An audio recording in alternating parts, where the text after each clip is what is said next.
Hey guys, I'm Laura and this is Robin, and we're the team behind NZPocketGuide.com, and today we're talking about the 10 biggest mistakes that travellers make when planning a trip to New Zealand.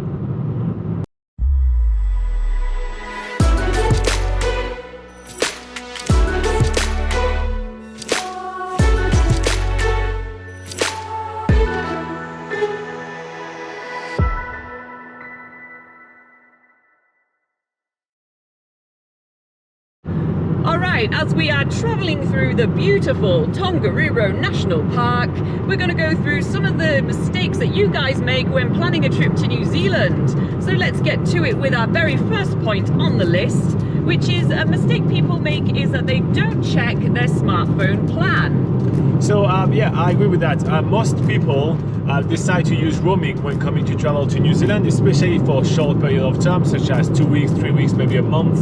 And roaming can get really expensive. So most companies have roaming plans which will allow you to keep your own phone number and be able to use your phone overseas. However, they can get super pricey. So make sure to check what's included and what's not included to know, what it will cost you to go on average as well. And compare with some local plans. In New Zealand, it's really easy to get yourself a SIM card, especially at the airport, and you can get a plan that will, completely have everything you need for your whole trip for an entire month at about $16, and that will be prepaid, so you wouldn't be on a contract whatsoever.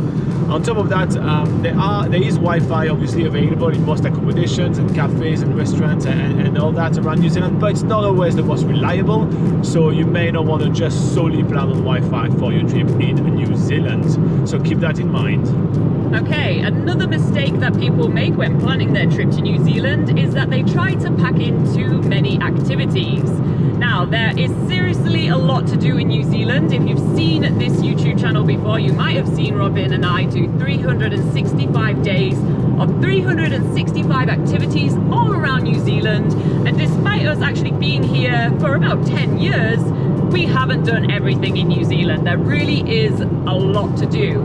So it's good when you're planning a trip to New Zealand to be really choosy about what you want to do and just accept that you can't do everything. And when you're actually planning what you're doing within each day of your itinerary, just basically don't try to pack too many activities in one day, because that can result in, missing the departure times, all that sort of stuff.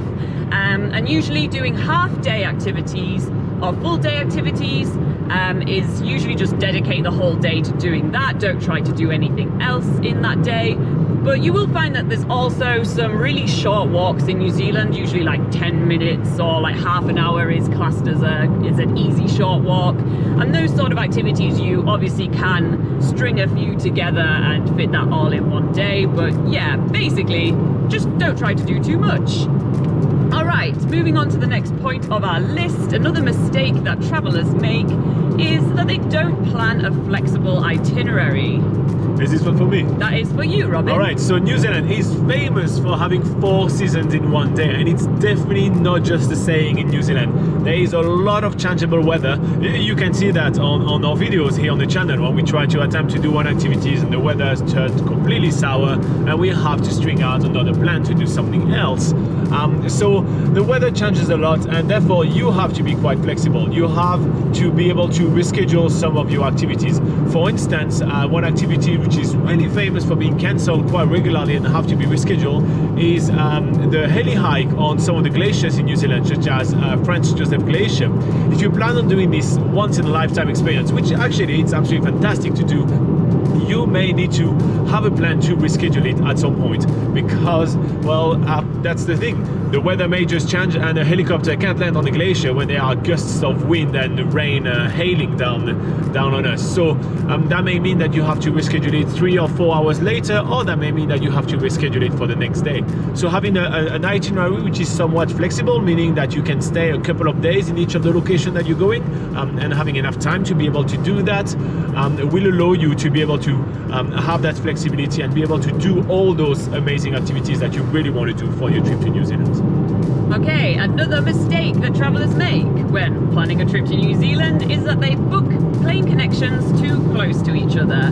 So a popular thing to do when arriving in New Zealand is arriving at Auckland Airport. This is the largest international airport in New Zealand and the cheapest one to arrive in New Zealand for most people.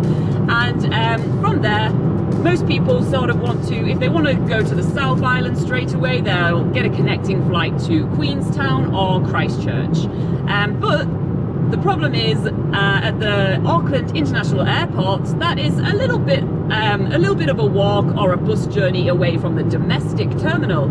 So if you do have a connection, which is maybe only an hour or 45 minutes leeway, that is cutting it very fine, and there's a chance that you're going to miss the domestic flight or vice versa. So yeah, just bear that in mind, give yourself plenty of leeway between connections. And that also goes for actually traveling internationally as well on your way to New Zealand. A lot of people are coming from very far. If you're coming from Europe, you'll probably have to do 1 or 2 stopovers. And if you're planning it all independently rather than booking all the flights together, just also make sure that you do have enough time to go through all the airport nonsense that comes with traveling internationally. All right, let's move on to our next mistake that travelers make when planning a trip is that they don't compare travel insurance. So yeah, travel insurance have changed a lot recently, especially in the post or COVID world. So you really have to have a look at what the insurance includes and what they don't include. I think what they don't include, i.e. what they exclude, is almost as important as what they do include. Also, prices have changed tremendously. We've been looking at those quite often as we update nzpocketguide.com to give you more advice and everything like that. And there has been a lot of major changes. So you may want to actually double check that your usual travel insurance is still the best one for you, and if it's not the right time for you to actually change insurance and check out what else is available on the market that can save you big bucks, and on top of it that can actually keep you safer as you may get an insurance cheaper with better coverage. Okay, another mistake that is often made is that travelers don't pack for every type of weather. So there's a famous saying in New Zealand, which is there's 4 seasons in one day very often. So even if you are traveling to New Zealand in summer, make sure that you have extra layers packed. It's always good to, if you're out and about, make sure that you have a day pack, and in that day pack you have extra layers in case it gets cold, a rain jacket for that inevitable downpour, and yeah, obviously extra stuff. It's all personal sort of things, but also you want to make sure that you have sunscreen with you, because the UV levels in New Zealand are some of the highest in the world, and although maybe from where you're from you're not used to getting sunburn, or you don't usually get sunburn, chances are that you probably will in New Zealand in summer, or even spring and autumn, to be fair. And yeah, definitely in winter you want to make sure that you do have lots of warm layers as well. So yeah, just don't be too don't think that when you're in your accommodation and you see that it's sunny that you're like, oh yeah, I'll just go out in my shorts and t-shirt today. You want to be prepared and have in your day pack clothes for any type of weather scenario, because yeah, it might happen. And on that note, I'm just gonna add an extra tip right here, in which I want to say that another very important mistake that a lot of people are doing is that they tend to pack way too much. So New Zealand is not a party place. You're not going to come here and go out all the time and everything, so you don't need any of your stilettos or evening dresses and everything like that, and you don't need the hairdryer. There's a lot of items that you end up not needing. For guys, you don't need, like, that suit jacket and all these kind of things, all those fancy shoes. New Zealand is a pretty relaxed country, so you'll still be able to go to bars and to places like that even if you're not having your going out outfit. So yeah, don't pack too much, because you will have to carry your luggage, should it be a backpack or a suitcase, quite a lot. You may have to carry the backpack and the suitcase from your Airbnb to your car to the next accommodation, in the hostel, in the hotel, at the airport. You may have to unpack it in your camper van and have enough room around. You may have to take it from one plane to the other. Don't pack too much, because that's going to become a real hustle, and you don't want your number one holiday souvenir to be, I had to carry that gigantic bag everywhere. It's just not fun. So don't overpack, just pack right.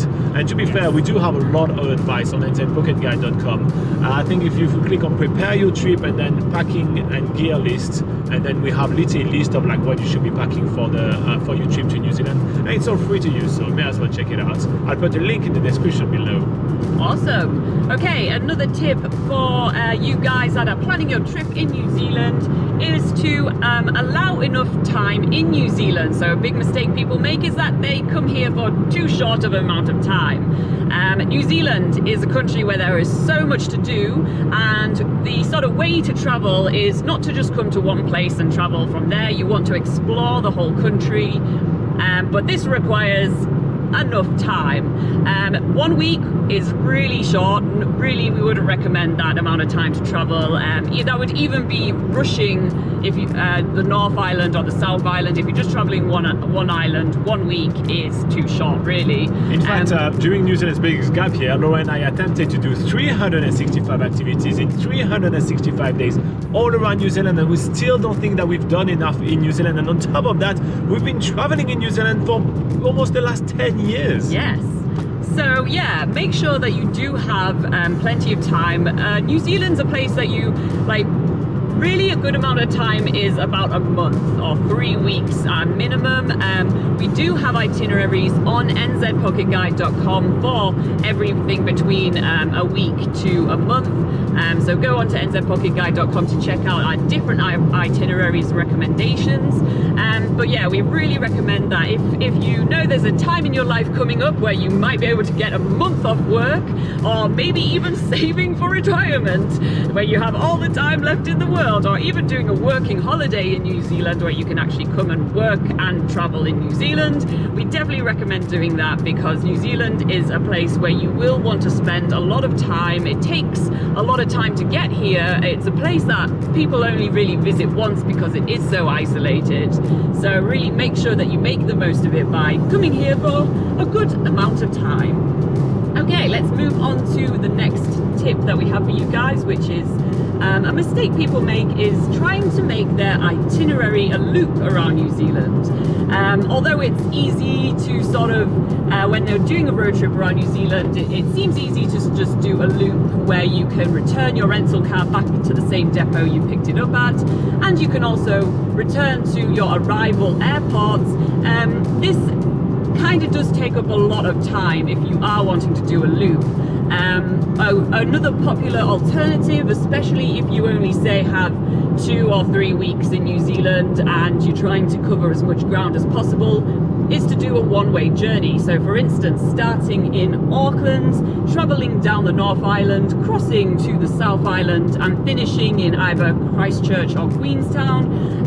There's plenty of car rental companies and camper van rental companies in New Zealand that have depots in all of those cities, so you can return your vehicle in a different city, but bearing in mind that there is a little bit of a one-way fee for doing that. But considering you can cover a lot more ground and you can see more of the country doing that, and you can return back to Auckland easily by doing a domestic flight. And if you book early enough, domestic flights are pretty cheap. You can get flights for like $50 sometimes.